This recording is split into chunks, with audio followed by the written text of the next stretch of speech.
everyone, very good morning to all of you. इस video में discuss करेंगे chapter number 3 class 8 की history हम डिस्कस कर रहे हैं। चैप्टर का नाम है रोलिंग द कंट्री साइड।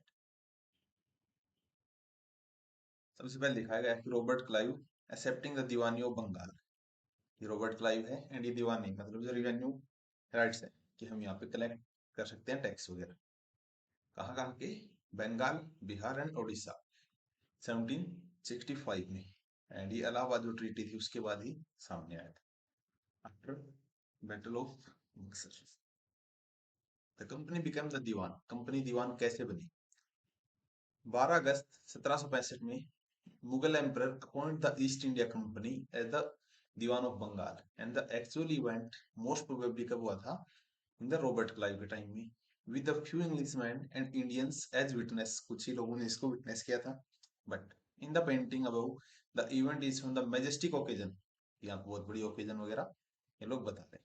ठीक है। Taking place in grand setting, the painter was commission by Clive to record the memorable events in the Clive life. Britishers ऐसे पेंटिंग वगैरह बनाते थे and the grant of diwani clearly was one such event in British imagination. उसके बाद as diwani the company become the chief financial administration. यहाँ पे company बन गई थी ऑफ द टेरिटरी जो इसके कंट्रोल में थी। Now it had to think of administering the land and organizing its revenue source. This had to be done in a way that could yield enough revenue to meet the growing expense of the company.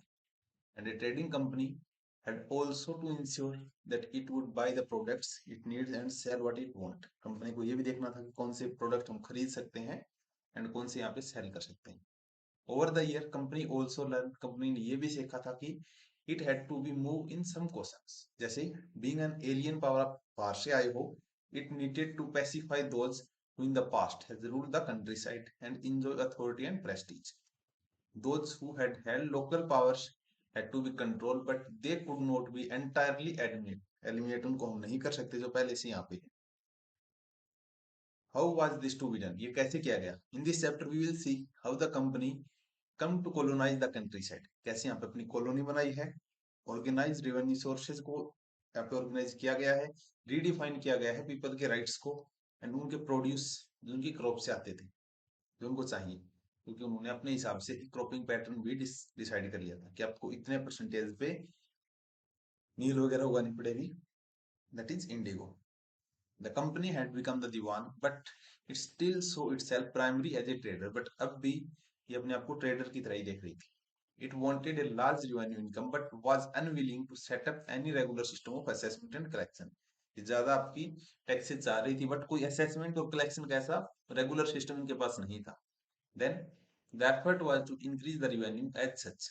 इसलिए उन्होंने बहुत सारे effort भी किए हैं and buy fine cloth and silk cloth यहाँ से किए हैं, आपके बाय किए हैं, और एज वेल एज जिसको चीपली जितना उनको मिल सके। Within 5 years, the value of the company goods by the company in Bengal ये डबल हो गई। Before 1765, company had purchased good in India by importing gold and silver, जो हमने पहले भी डिस्कस कर लिया था, क्योंकि लोग ब्रिटेन से लेके आते थे। Now the revenue collected in Bengal, अब जो revenue बंगाल में कलेक्ट होता था could finance the purchase of goods for export। तो जितना जो revenue यहाँ से आएगा उसी से लोग फाइनेंस कर देंगे, जो आप लोगों से चीज खरीदी उसके पैसे आपको आप ही के देश से ये लौटा देंगे। इसके अलावा यहाँ पे एक वीकली मार्केट दिखाया गया है मुर्शिदाबाद में। आर्ट्स क्या होता है? मार्केट बस। Soon it was clear that Bengal economy was facing deep crisis। इससे क्या आएगा? बंगाल की इकोनॉमी में क्राइसिस आएगा, क्योंकि यहीं का पैसा यहीं पे घूम रहा है, आप कुछ एक्स्ट्रा एफर्ट नहीं हो रहा। Artisans was deserting villages since they were being forced to sell their goods to the company at low prices। Even जो आपके चीजें बनाने वाले थे उनको ही फोर्स किया जाने लगा कि आप सिर्फ हम ही को सेल करो। Peasants were unable to pay the dues that were being demanded from them and artisans जो प्रोडक्शन थे उनकी भी डिक्लाइन हो गई। एक तो पीजेंट से जाके रिवेन्यू मांगेंगे, टैक्स मांगेंगे, तो पीजेंट नहीं दे पाएंगे। देन आपके जितने भी आर्टिसंस हैं उनको ये बोल दिया कि आपके प्रोडक्ट सिर्फ हम खरीदेंगे, देन ये आपकी प्राइस डिसाइड कर देंगे बिल्कुल लो। एंड एग्रीकल्चर कल्टीवेशन में भी कोलैप्स हो गया, बिकॉज प्रोडक्शन इतना नहीं था। ये लोग क्वालिटी ऑफ क्रॉप्स पे कुछ नहीं देख रहे थे, क्वालिटी ऑफ सॉइल को इन्होंने नहीं देखा एंड इन्होंने सिर्फ टैक्स, पैसा और पैसा, this is their only motive. उसके अलावा इन्होंने कोई रिसर्च पे फोकस नहीं किया, बस असेसमेंट करवा लो कहाँ से कितना कुछ आ सकता है। 1770 में ए टेरिबल फेमाइन्स, जिसमें 10 लाख लोग मारे गए हैं बंगाल में। देन बंगाल में आपकी 1943 में भी आएगी, उसमें भी 10 मिलियन के आसपास लोगों की जान गई। बंगाल जो हमारा उस टाइम का सबसे बड़ा सेंटर था, जो आज के टाइम में बहुत अच्छा होता अगर ब्रिटिशर्स नहीं आते थे।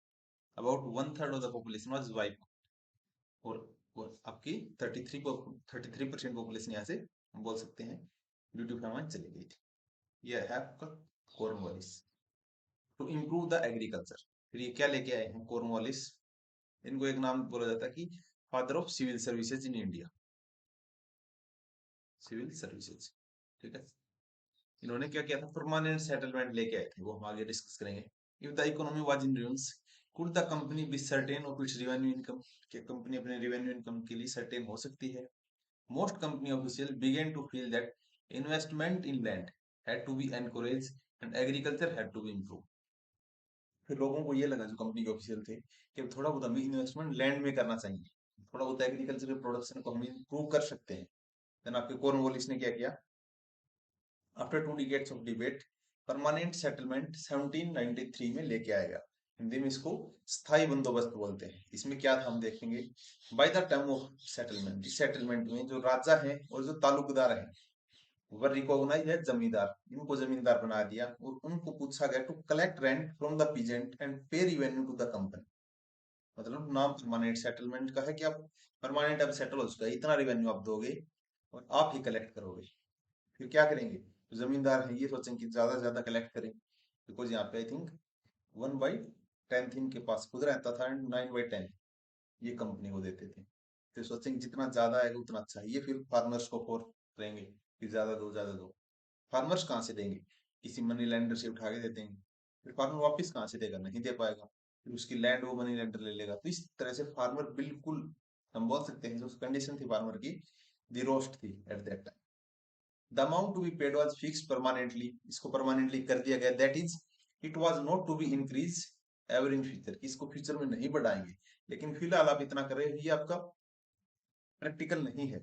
It was felt that this would ensure a regular flow of revenue, इससे क्या लगा कंपनी को, एक रेगुलर फ्लो ऑफ रेवेन्यू हमको आएगा कंपनी के कॉफर्स में। And the same time encourage the zamindar to invest in improving the land, उन्होंने सोचा कि जो जमींदार हैं ये लैंड को इंप्रूव करेंगे, बट उनकी जो सोच थी बिल्कुल गलत थी।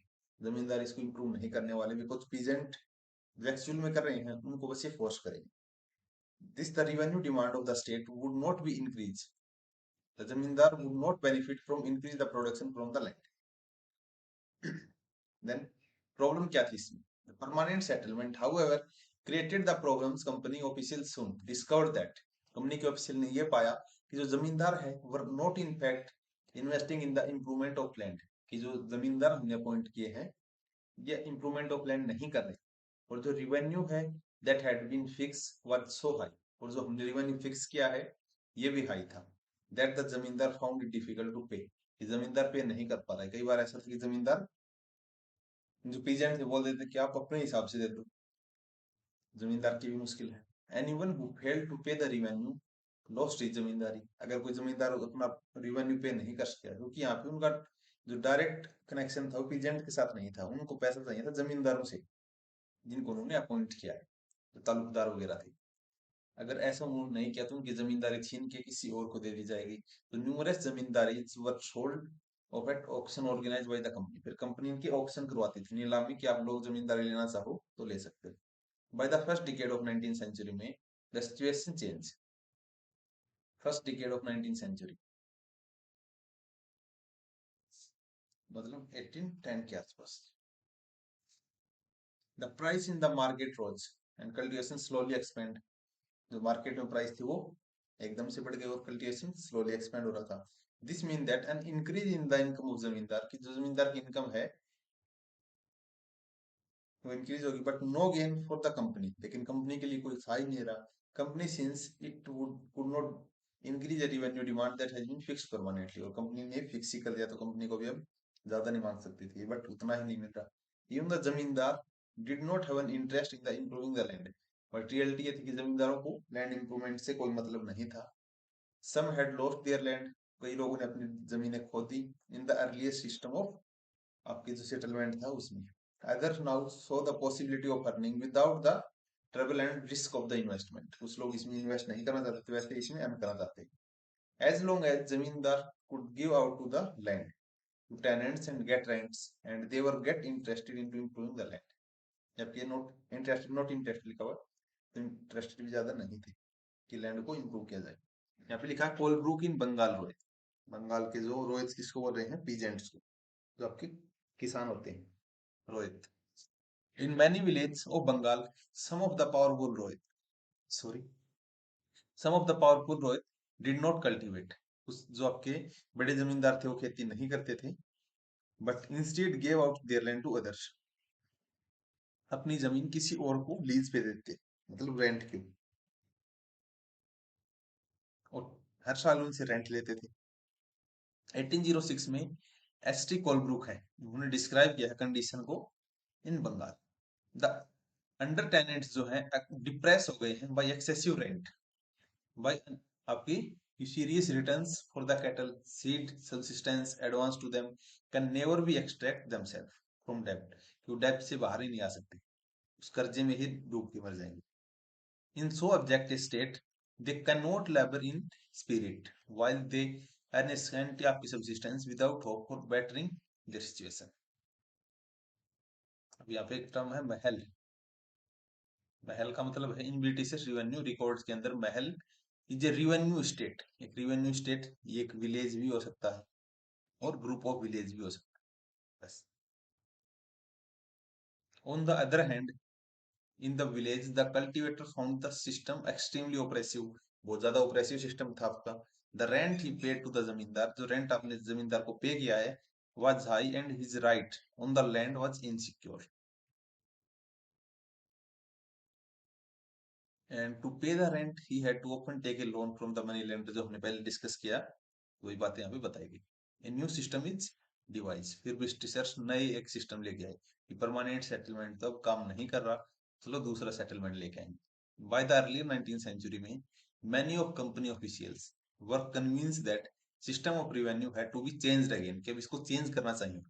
How could revenue be fixed permanently at a time, कि एक ही टाइम पे हम सारा फ्यूचर के लिए कैसे फिक्स कर सकते हैं। when the company needed for more money to meet expense administration and trade, कि अगर हमें ज्यादा पैसों की रिक्वायरमेंट तो तब हम क्या करेंगे अगर हमने अभी से फिक्स कर दिया फ्यूचर के लिए तो। In the North West province of Bengal, Bengal के जो नॉर्थ वेस्ट प्रोविंस थे, मोस्ट ऑफ दिस एरिया आज के टाइम में उत्तर प्रदेश में है। वहां पे एक इंग्लिश मैन था जिसका नाम था Holt Mackenzie, devise the new system, ये नया सिस्टम लेके आए हैं 1822 में। परमानेंट सेटलमेंट हमारा 1793 में आया है। इन्होंने दूसरा सेटलमेंट ये लोग लेके आएंगे।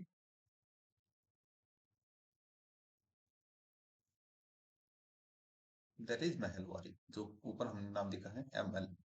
ये कब आया था, 1822 में। तो इनकी ईयर को क्रोनोलॉजिकली अरेंज करना भी यूपीएससी पूछ लेती है। एक सिस्टम और आएगा, वो भी हम देखेंगे। चलो देखते हैं इसमें क्या होता है। He felt that the village was an important social institution in the North Indian society। उन्हें ये लगा कि जो विलेज है आपका, ये सोसाइटी का बहुत इंपॉर्टेंट पार्ट है, एंड इसको प्रिजर्व करना हमें जरूरत है, कि चलो इसको प्रोटेक्ट करते हैं। प्रोटेक्ट इन द सेंस कि डायरेक्ट रिवेन्यू हम यहाँ से लेंगे। अंडर हिज डायरेक्शन कलेक्टर जो थे went from village to village, जो कलेक्टर है वो एक गांव से दूसरे गांव में जाएंगे, उस लैंड को इंस्पेक्ट करेंगे, उस लैंड को मीजर करेंगे और रिकॉर्ड करेंगे उसके custom and right of different group. और जो एस्टिमेट है रिवेन्यू का ऑफ ईच प्लॉट, यहाँ पे हर एक प्लॉट का हम देखने वाले, तो इस वर्ड को याद रखना है। With in the village was added up to calculate the revenue that each महल, कि हर एक विलेज या फिर हर एक महल से कितना हमको मिल सकता है। And this demand was to be revise periodically, इसको हम पीरियोडिकली रिवाइज भी करेंगे। तो इस पे थोड़ा सा फोकस रखना है कि महलवाड़ी को हम फिक्स नहीं रखेंगे, इसको रिवाइज कर सकते हैं, जहाँ पे आपको परमानेंट सेटलमेंट फिक्स था। एंड नॉट परमानेंट फिक्स, इसको हम परमानेंटली फिक्स नहीं करेंगे। The charge of the collecting revenue and paying it to the company was given to the village headman को दिया गया। वहां पे किसको दिया गया था परमानेंट सेटल में, जमींदारों को। यहाँ पे किसको दिया है, विलेज हेडमैन को। जमींदार कुछ भी हो सकते हैं, बड़े लैंडलॉर्ड भी हो सकते हैं। यहाँ पे आपके विलेज हेडमैन या फिर इसको हेड ऑफ द महल हम बोल सकते हैं। इनको रेवेन्यू मिल गया, मतलब इनको राइट मिल गया। पहले कहाँ पे था, जमींदार के पास। And this system was known as Mahalwari settlement. फिर आएगी एक रोयतवाद। अब अगली जो आएगी, चलिए उसको देखते हैं।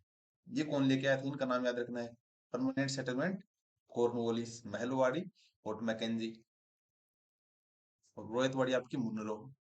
बस इस टाइप की ही चीजें यूपीएससी पूछता है। कौन कब लेके आया था, किस टाइप का सिस्टम था, कौन सी ईयर में आई थी, रेवेन्यू कौन कलेक्ट करता था। फिर जो मुनरो का सिस्टम आएगा, इन द ब्रिटिश की टेरिटरीज हैं इन साउथ वर सिमिलर, अभी from the idea of permanent settlement. Permanent settlement जैसे हम यहाँ पे नहीं देख सकते। The new system that has been devised known as Ryotwari. तो रोहितवाड़ी सिस्टम यहाँ पे लेके आए हैं, कौन लेके आया है, मुनरो। तो इसको ऊपर लिख देते हैं कि मुनरो लेके आए। इसकी चलो पिक्चर देखते हैं। It was tried on small scale. सबसे पहले इसको स्मॉल स्केल पे किया गया, किसके द्वारा, कैप्टन अलेक्जेंडर रीड। तो मुनरो, बट ट्राई किसने किया है, अलेक्जेंडर रीड ने। ये आपको याद रखना है। Read in some of the areas that were taken out from the company after the war with the Tipu सुल्तान। टिप्पू सुल्तान के वॉर के बाद subsequently developed by Thomas Munro. But अगर पूछे मेन कौन था इसमें, that is Thomas Munro. This system was gradually extend to all over South India. तो याद रखना है, रोहितवाड़ी कहाँ रहेगा, हमारे साउथ में। महलवाड़ी कहाँ पे है, एरिया भी याद रखना है। महलवाड़ी हमने कहा देखा था कि नॉर्थ में जो विलेज की सोसाइटी थी वो इंपॉर्टेंट थी, तो महलवाड़ी नॉर्थ में। Read the Reed and Munro felt that South were no traditional जमींदार, कि साउथ में ट्रेडिशनल जमींदार ही नहीं है। और उनकी जो सेटलमेंट है, उन्होंने आर्ग्यू किया that made directly with the cultivars, या फिर जो कल्टीवेटर्स हैं रोहित्स। तो डायरेक्ट किसके साथ थी, रोहित्स, या फिर जो आपके पीजेंट है किसानों के साथ डायरेक्टली कौन सी थी, पूछ सकता है यूपीएससी। That is रोहितवाड़ी। तो रोहित और रोहितवाड़ी दोनों एक से नाम है, तो याद रखना इस। और जो इस लैंड को जनरेशन से ही बो रहे हैं, their field had to be carefully and separately इसको सर्वे किया जाएगा आपका रिवेन्यू असेसमेंट से पहले। And Munro thought that, Munro ने ये सोचा that the Britisher should act as a parental father figure, यहाँ पे हम बन के आएंगे, for the ryots under their charge, कि बस आप ही हो इसके और हम आपके पेरेंटल फादर हैं। मतलब ये बातें वो अपने आप में सोच रहे हैं। All was not well within a few year after the new system were imposed, it was clear that all was not well with them. क्योंकि रोहितवाड़ी में डायरेक्ट जो ब्रिटिशर्स का कनेक्शन था वो आपके फार्मर्स के साथ, रोहित्स के साथ था, पीजेंट्स के साथ था। मतलब ये तीनों नाम जो है सिनोनियम है, so don't be confuse. Driven by the desire to increase the income from the land. Land से जो इनकम हमने इंक्रीज करनी है, रेवेन्यू ऑफिशियल कलेक्ट्स जो है वो फिक्स है, हाई रेवेन्यू डिमांड है। बट यहाँ पे भी आपकी डिमांड जो थी रेवेन्यू की वो ज्यादा थी। Peasants were unable to pay, peasants इसको पे नहीं कर सकते थे। Rose fled to countryside, कुछ लोग गांव छोड़ के जाने लगे। The village become deserted in many region, बहुत जगह आपका जो विलेज था वो बिल्कुल डेजर्ट हो गया, क्योंकि लोगों ने किसान या फिर खेती छोड़ दी। ऑप्टिमिस्टिक ऑफिशियल ने क्या किया, had imagine that new system would transform the peasants into rich enterprise farmer, but this did not happen. Oh, ऐसे ही लोग बोल रहे हैं कि हमने सोचा था कि जो आपके पीजेंट हैं ये बड़े जमींदार बन जाएंगे। ये कहाँ से बनेंगे, आपका इंटरेस्ट इतना ज्यादा है, कलेक्शन ऑफ टैक्स इतना ज्यादा है। अब यहाँ पे आएगा crops for Europe. The British also realise that countryside could not only yield revenue, it could also grow the crops that Europe required, जो यूरोप में हमें रिक्वायर्ड है जिन क्रॉप्स की, वो भी हम यहाँ पे उगा सकते हैं। By the late 18th century में company was trying its best, company ने अपना बेस्ट ट्राई करने की सोची to expand the cultivation of opium and indigo. Opium and indigo की जो कल्टीवेशन उसको एक्सपेंड करने की सोची इंडिया के अंदर। In the century and a half that followed, the British persuade, Britisher को परसुएड किया गया और फोर्स किया गया कल्टीवेटर्स को in various part of India to produce other crops, जैसे जूट इन बंगाल, या आपको उगानी है। Assam in, sorry tea in Assam, sugar cane हमें यूनाइटेड प्रोविंस में उगानी है जो कि आज का उत्तर प्रदेश है। व्हीट पंजाब में, cotton in Maharashtra and Punjab, rice in the Madras. How was this done, ये सब कैसे हुआ, British use a variety of method to expand the cultivation of the crops. Crops के जो आपके क्रॉप के जो एरिया था या फिर प्रोडक्शन को इंक्रीज करने के लिए बहुत सारी चीजें इन्होंने की।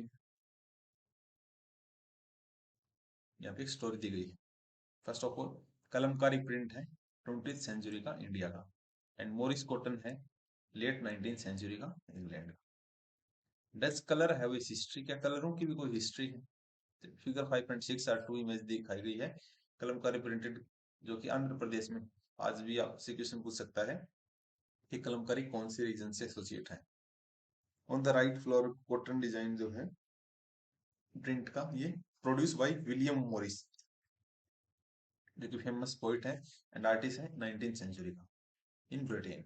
There is one thing common in two print, इन दोनों में क्या कॉमन है? तो एक चीज हम बोल सकते हैं, दैट इज कलर। इसमें जो कलर है that is rich blue colour, commonly called indigo, इसको हम इंडिगो भी बोलते हैं। Do you know how this colour was produce, कि कलर को कैसे प्रोड्यूस किया जाता था? The sorry the blue that you see, जो आपने देखा है in this print was produce from a plant, इसका क्या नाम है? Indigo. And it is likely that blue dye use in the Morris print in 19th century Britain was manufactured from the indigo cultivated in India, जो Indigo India में cultivate की जाती थी उसी से लोग डाई बनाते थे। ये फिर आपकी जो नील, आई थिंक आपने देखी होगी, पहले आती थी व्हाइट कपड़ों के लिए। For Indigo, for India the biggest supplier of Indigo in the world at that time, और इंडिया इंडिगो के लिए सबसे बड़ा एक्सपोर्टर बन गया था उस टाइम का। Why the demand for Indigo cultivation, Indigo की कल्टीवेशन के लिए इंडिया में क्यों डिमांड थी, या फिर इंडियन इंडिगो के लिए? The indigo plant grow primarily in the tropics, तो इंडिया में बहुत सारा ट्रॉपिक्स का एरिया है हमारे सदर्न पार्ट में। बाय 13th सेंचुरी में इंडियन इंडिगो जो है used by the cloth manufacturer in Italy, France and Britain to dye the cloth. However, only small amount of Indian indigo reached the European market. European market में हमारा India का जो Indigo इतना नहीं पहुंचा था, लेकिन इटली वगैरह में यूज हो रहा था। And its price was very high, इसकी प्राइस ज्यादा थी। European cloth manufacture therefore had to be deep on another plant called woad to make the violet and blue dye, and Britishers को कुछ और ही करना पड़ रहा था उनको डाई करने के लिए। Being a plant the temperate zone, woad was more easily applicable to Europe, woad आपको वहां पे ज्यादा इजीली अवेलेबल था। It was grown in northern Italy, southern France में उगाया जाता था, पार्ट्स ऑफ जर्मनी में भी, कुछ पार्ट ब्रिटेन में भी। Worried by the competition from indigo, लेकिन ब्रिटिशर्स को जो कंपटीशन मिला था इंडियन इंडिगो से, wood producers in Europe pressurise their government to ban the import of indigo, लेकिन उन्होंने बोला कि ये जो इंडिया से आ रहा है इसको बैन किया जाए। Plantation, a large farm operated by a planter employing various form of forced labor. Planter कौन होता है? प्लांटेशन किसको बोलते हैं? जैसे आपने टी प्लांटेशन, कॉफी प्लांटेशन ये नाम सुने होंगे। एक बड़ा फार्म होता है ऑपरेटेड बाय ए प्लांटर, जिसमें आपके बहुत सारे फोर्स लेबर रखे जाते हैं। Plantation are associate with the production of coffee, sugar cane plantation, tobacco, tea and cotton. Basically जो कैश क्रॉप होती है हमारी, जिनको हम डायरेक्ट कंज्यूम नहीं करेंगे for selling, it is mainly cloth dyers जो है। However preferred indigo as a dye, तो बहुत सारे जो क्लॉथ डायर थे वो इंडिगो को ही प्रेफर करते थे। Indigo produce a rich blue colour, whereas the dye from the wood was pale and dull. And by the 17th century में European cloth produce persuaded their government to relax the ban on indigo import, लेकिन बाद में आपकी जो European की जो सरकार थी उन्होंने थोड़ा सा रिलैक्स किया कि इंपोर्ट कर सकते हैं इंडिगो को। Then French began to cultivating indigo in Saint Domingue में, कैरिबियन आइलैंड में, पोर्तुगीज ब्राजील में, English in Jamaica and Spanish in Venezuela. Indigo plantation also came up in many part of the North America में भी Indigo की plantation start हो। By the end of 18th century में the demand for Indian indigo grew further, और ज्यादा बढ़ी, and Britain began to industrialize and its cotton production expand dramatically, creating an enormous new demand for the cloth dyes. While the demand of indigo increased, the existing supply जो थी from the West Indies and America ये collapse हो गई for a variety of reasons. Between 1783 to 89, the production of indigo in the world fell by half, आधी से ज्यादा गिर गई, and cloth dyer in Britain now separately looked for a new source of indigo supply. ये और Indigo देख रहे थे, फिर ये इंडिया में इन्होंने इस तरह से इंडिगो स्टार्ट किया। Faced with the rising demand of indigo in Europe, the company in India looked for a way to expand the area. Indigo cultivation में बढ़ाने के लिए सोचा है। यहाँ पे एक पिक्चर दिखाई गई है जो स्लेव रिवोल्ट था सेंट डोमिंग में 1791 में, पेंटिंग बाय जनवरी सुडोस्की जो भी सुकोडोल्स्की। अफ्रीकन स्लेव ने यहाँ पे एक ब्रिटिशर्स को मारा था, मतलब इनसे बहुत ज्यादा फोर्स लेबर करवाया जाता। From the last decade of 18th century में इंडिगो कल्टीवेशन इन बंगाल में जो आपकी इंडिगो कल्टीवेशन थी expand rapidly and came to be dominate the world market, और वर्ल्ड मार्केट में डोमिनेट करने लगी। उसके बाद 1788 में ओनली अबाउट 30% जो थी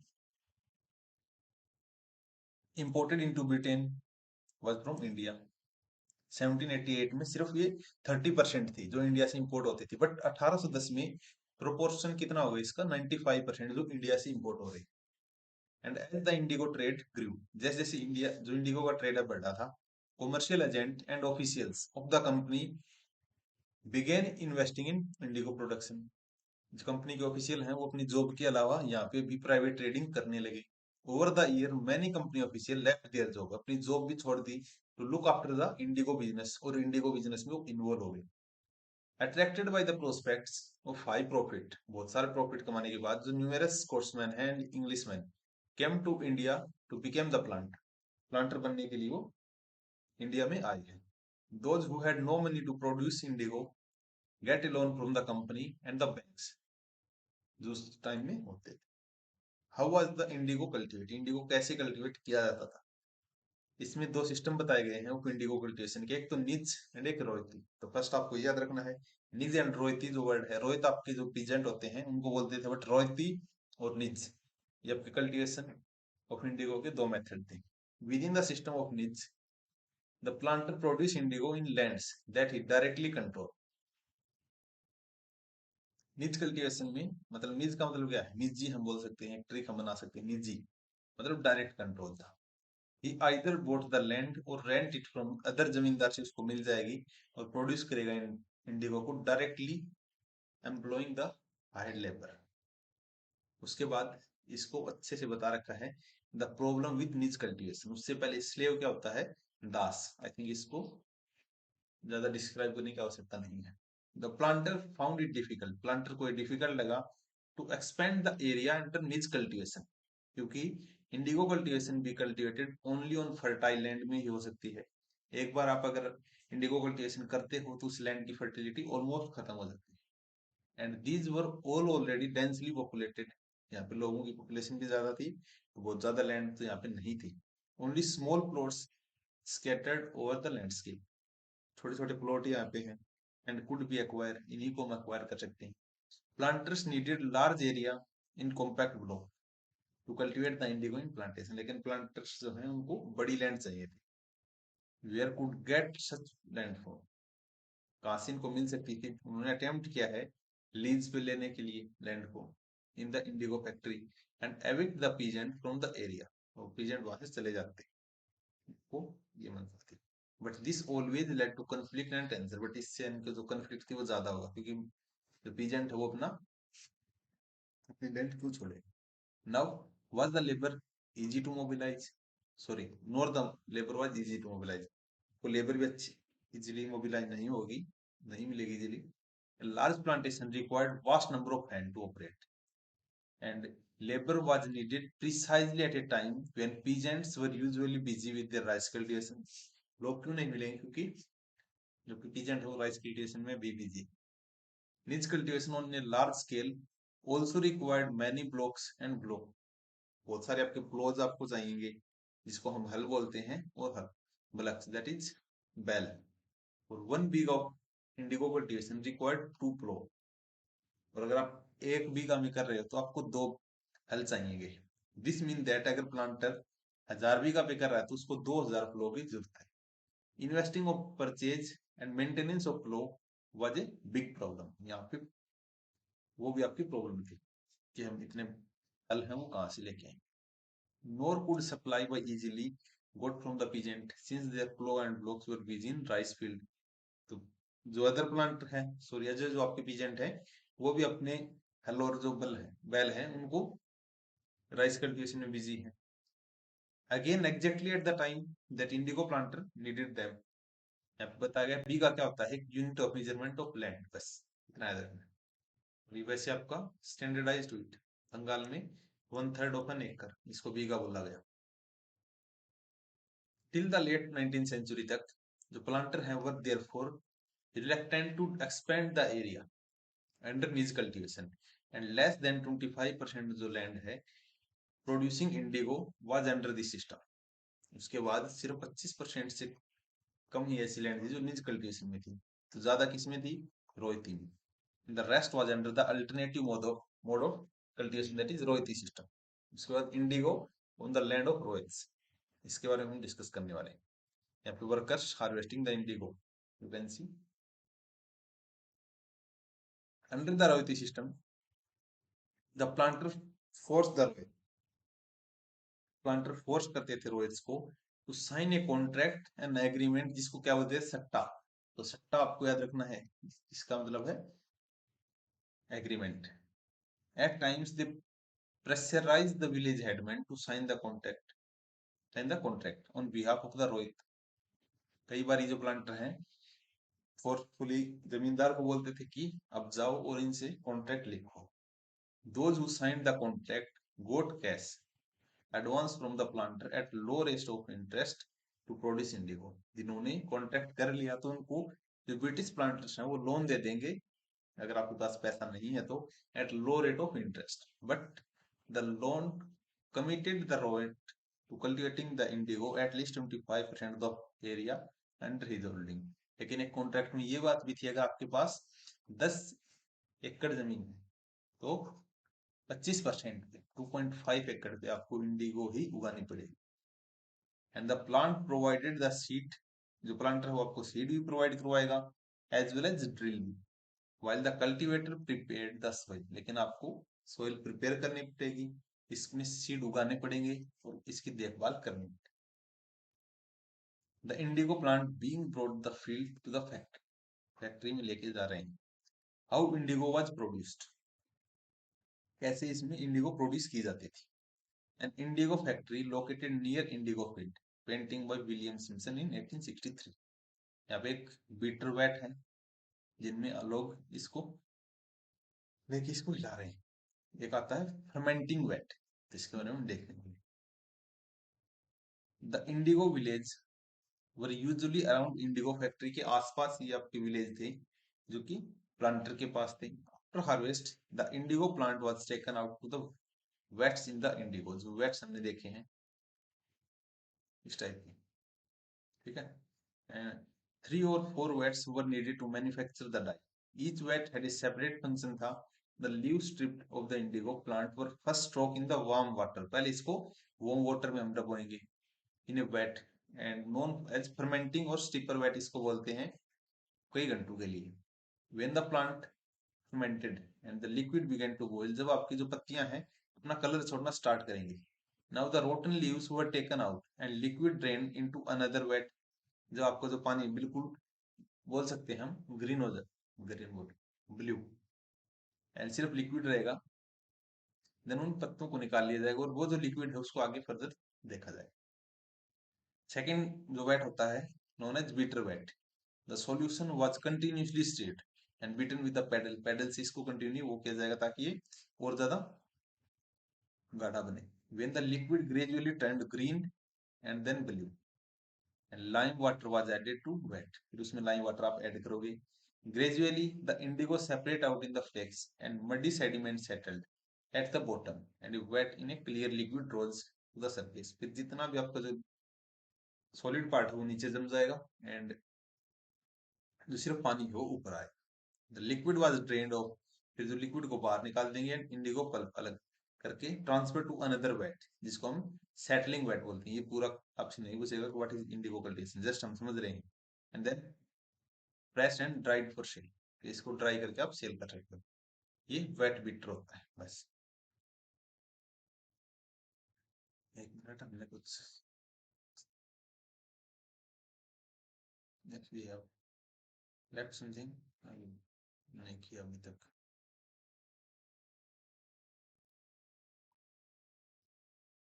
When the crop was delivered to the planter, जब आपकी crop planter को दी जाती है, after the harvest, a new loan given to the Rohit, फिर आपको एक नया लोन मिलेगा और ये साइकिल हमेशा के लिए चलती रहे। Peasants who are initially tempted by the loans, उनको बाद में रियलाइज हुआ कि वो तो इससे बाहर ही नहीं निकल पा रहे इस लोन की साइकिल से। And there were other problems with यहाँ पे the planter usually instated that indigo to be cultivated on the best soil, कि इंडिगो हम बेस्ट सोइल पे उगाएंगे।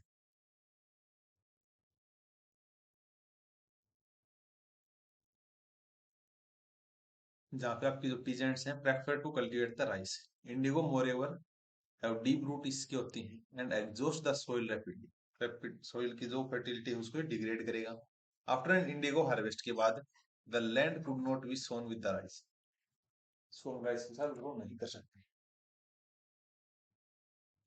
यहाँ पे एक सॉन्ग बताया गया है, you can read Indigo producing village से, कि जो आपकी लॉन्ग लठियाल विल्डर है याद थे, तो लठियाल क्या याद रखना है कि जो आपकी स्टिक होती है कि फोर्सफुली उनको बोला जाता था इंडिगो कल्टीवेशन के लिए।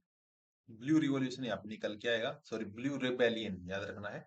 एंड आफ्टर 1859 में, मार्च 1859, थाउजेंड ऑफ रोहित, बहुत सारे आपके जो रोहित हैं in Bengal, refuse to grow indigo, उन्होंने इंडिगो उगाने से मना कर दिया। And as a rebellion spread, जैसे जैसे आपका रिबेलियन स्टार्ट होगा, ryots refuse to pay the rent to the plant, और उस रेंट को भी पे करने से इन्होंने मना कर दिया।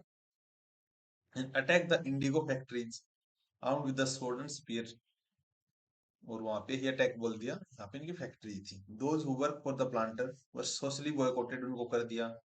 एंड द गोमथाज, गोमथाज क्या होता है, एजेंट ऑफ द प्लांटर, तो ये वर्ड आपको याद रखना है।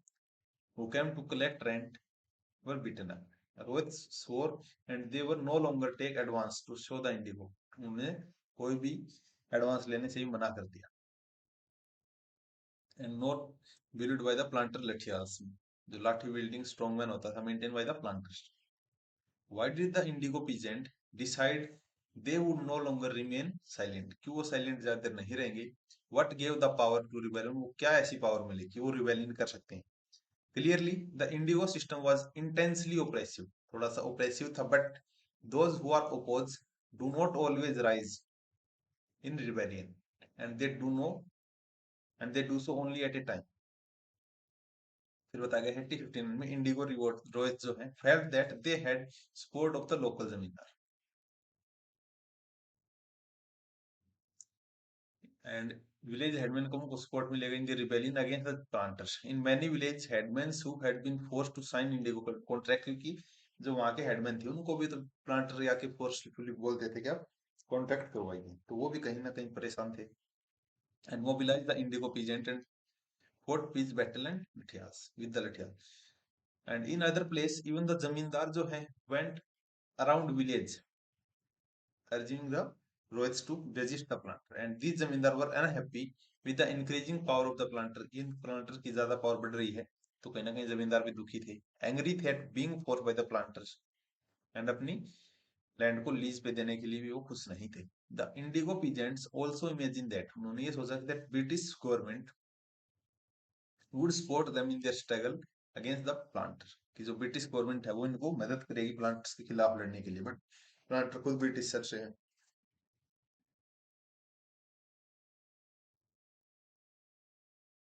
After the revolt of 1857, the British government was particularly worried about the possibilities of another popular rebellion। 1857 revolt जो आएगा उसके बाद ब्रिटिश गवर्नमेंट को भी डर था। When the news spread of simmering revolt of Indigo district, Lieutenant Governor toured the region of the area in winter 1859। The Rohit saw tour as a sign of government sympathy for the plight, कि government को थोड़ी sympathy आपके लिए ऐसा कुछ सोच रहे हैं। वेन इन द बरसात या फिर बरसात है जो region, magistrate Ashley Eden issued a notice stating that, उन्होंने एक स्टेटमेंट दी, ryots would not be compelled to accept indigo contract, कि रोहित अपने हिसाब से इस कॉन्ट्रैक्ट को एक्सेप्ट करें। And word went to the queen Victoria had declared that indigo need not to be sown, कि जो क्वीन है उसने ऑर्डर दिए हैं कि अब इंडिगो आपको नहीं शो करनी।